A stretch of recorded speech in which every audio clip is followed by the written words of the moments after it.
20 number में पूछे जाते हैं, 20 नंबर में पूछे जाते हैं। तो जैसे पहला है शुक्ल युग की कला विधि है, तो 1919 से 1938 तक है। अगला है त्यागपत्र किस विधा की रचना है, त्यागपत्र जो है वो किस विधा की रचना है, उपन्यास है ये। हिंदी गद्य प्रमुख विधा निबंधकार के लेखक हैं, कौन है, तो रामवृक्ष बेनीपुरी, तो रामवृक्ष बेनीपुरी हैं। राय कृष्णदास निम्न में से कौन थे, मतलब जो राय कृष्णदास थे वो कौन थे, तो यहाँ पर गद्य गीतकार थे। मेरी आत्मकथा जीवनी के लेखक कौन है, जो मेरी आत्मकथा जीवनी है उसके लेखक कौन है, तो डॉक्टर राजेंद्र प्रसाद, डॉक्टर राजेंद्र प्रसाद। आगे गोदान किस युग का उपन्यास है, गोदान जो है वो किस युग का उपन्यास है, शुक्ल युग का, शुक्ल युग का। आगे मुंशी प्रेमचंद द्वारा संपादित पत्रिकाएं हैं, तो कौन सी हैं, मर्यादा और हंस, मर्यादा और हंस। आगे चलते हैं। और गुलाब किस की रचना है, गेहूं और गुलाब जो है किसकी रचना है, तो रामवृक्ष बेनीपुरी की। कृति और कंकाल के लेखक कौन है, कृति जो कंकाल है उसके लेखक कौन है, जयशंकर प्रसाद हैं। केशव की रचना कौन सी है, तो राम की रीति काल की कला विधि है, कला विधि 1643 से 1843 तक जो कला विधि है वो रीति काल की जो कला विधि है 1643 ईस्वी से 1843 ईस्वी तक। आगे चलते हैं, आगे देखते हैं। भारतेंद्र युग की अंतर्गत आता है, काल के जो अंतर्गत आता है आधुनिक काल, तो यहाँ काल हो जाएगा आधुनिक काल। भारतेंद्र युग की काल के अंतर्गत जो आता है वो है आधुनिक काल। रसिका प्रिया के रचनाकार कौन है, तो आचार्य केशवदास हैं। रीति ग्रंथ कितने रूपों में मिलते हैं, तो 2 रूपों में मिलते हैं। और कौन सी रचना पद्मकार द्वारा लिखी गई है, तो वो है गंगा लहरी। आगे चलते हैं। रसखान किस काल की शाखा के कवि हैं, तो रीतिकाल कृष्ण भक्ति शाखा के कवि हैं। छत्रसाल दशक के रचनाकार हैं, तो भूषण हैं। और अद्भुत तो वो महावीर प्रसाद द्विवेदी हैं। द्विवेदी युग के प्रसिद्ध कवि हैं मैथिली शरण गुप्त हैं। आगे चलते हैं, आगे है संकेत महाकाव्य की रचना किसने की, तो मैथिली शरण गुप्त ने की। छायावादी युग के प्रमुख लेखक हैं, तो रामकुमार वर्मा हैं। कुमकुम किस विधा की रचना है, तो कविता संग्रह है। निम्न में से छायावाद युग के कवि हैं सुमित्रानंदन पंत हैं। आगे चलते हैं। कश्मीर सुषमा के रचनाकार हैं श्रीधर पाठक हैं। यमा के रचयिता का नाम लिखिए, तो यमा के जो रचयिता हैं वो महादेवी वर्मा हैं। द्विवेदी युग की कला विधि है, तो 1900 से 1918 ईस्वी तक। प्रिय प्रवास किस युग की रचना है, तो द्विवेदी युग की रचना है, द्विवेदी युग की है। तो मधुशाला किसकी रचना है, हरिवंश राय बच्चन की। भारत भारती किसकी रचना है, मैथिली शरण गुप्त की। मतीराम किस युग के कवि हैं, रीतिकाल के। तो ये थे जो 30 प्रश्न थे, गद्य और पद्य से थे। और अब इससे आगे जो हैं वो व्याकरण के हम देखते हैं। व्याकरण से भी 10 पूछे जाते हैं, 10 गद्य और पद्य से।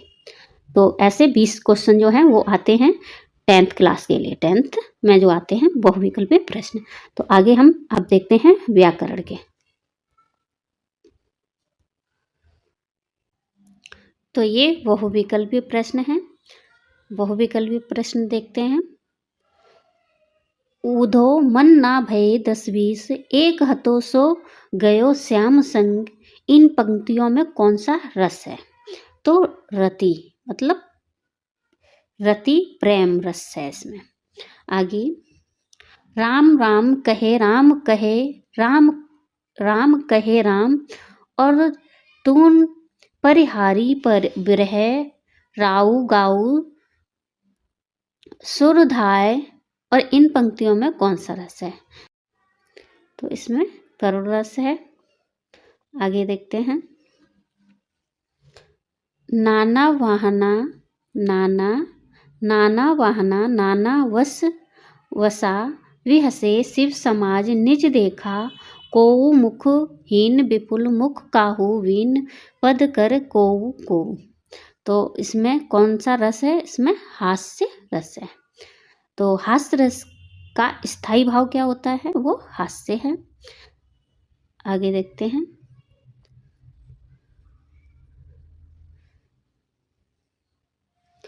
श्रृंगार रस का स्थायी भाव तो रति है। और रूपसी तेरा घन केस पास में अलंकार कौन सा है? तो रूपक अलंकार है। वह सरल विरल काली रेखा तम के तागे सी जो हिलडोल में कौन सा अलंकार है? उपमा अलंकार है। सोहत ओढ़े पीत पट श्याम सलोने गात और मानो नील कमल सहल आपत पर्यो प्रभात। तो इनमें कौन सा अलंकार है? उत्प्रेक्ष अलंकार है। रोला छंद में कुल कितने चरण होते हैं? 4 होते हैं। आगे देखते हैं। ठहर सके ना जहाजी हैं वही प्रसिद्ध छत्रपति भूप शिवाजी। इन पंक्तियों में कौन सा छंद है? यहाँ छंद होगा तो इसमें रोला छंद है।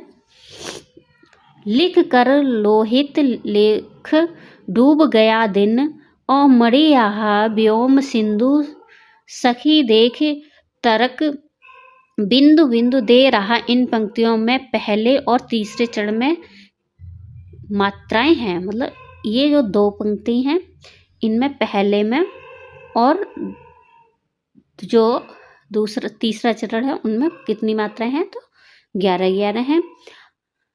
आपर शब्द में उपयुक्त, तो इसमें उपसर्ग कौन सा है?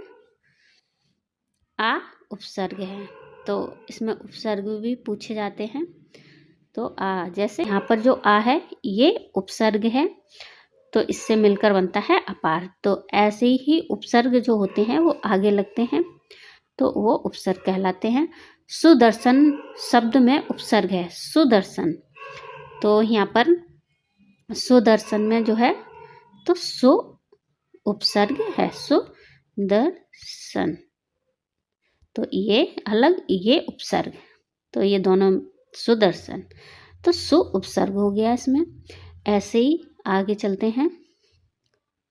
गंगा यमुना समास विग्रह। गंगा यमुना का जो समास विग्रह है वो क्या है? गंगा और यमुना। तो जो बीच में और है तो वही विग्रह हो गया गंगा और यमुना। योजक चिन्ह जहाँ आता है वहाँ आगे दशानन में कौन सा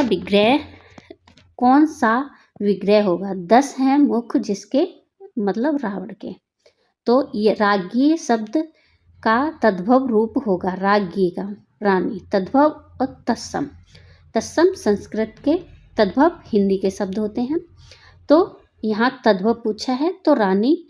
और काज शब्द का तत्सम रूप होगा ये कार्य। आंसू का तत्सम रूप अश्रु, ये संस्कृत का है।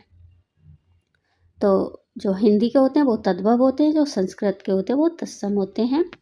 आगे माया शब्द में कौन सी विभक्ति और वचन है? तो तृतीया विभक्ति और एक वचन। ते शब्द में कौन सी विभक्ति और कौन सा वचन है? तो षष्ठी विभक्ति एक वचन। तो ये थे जो बहुविकल्पी के प्रश्न थे, ऐसे ही पूछे जाते हैं, सिलेबस से ही लिए गए हैं।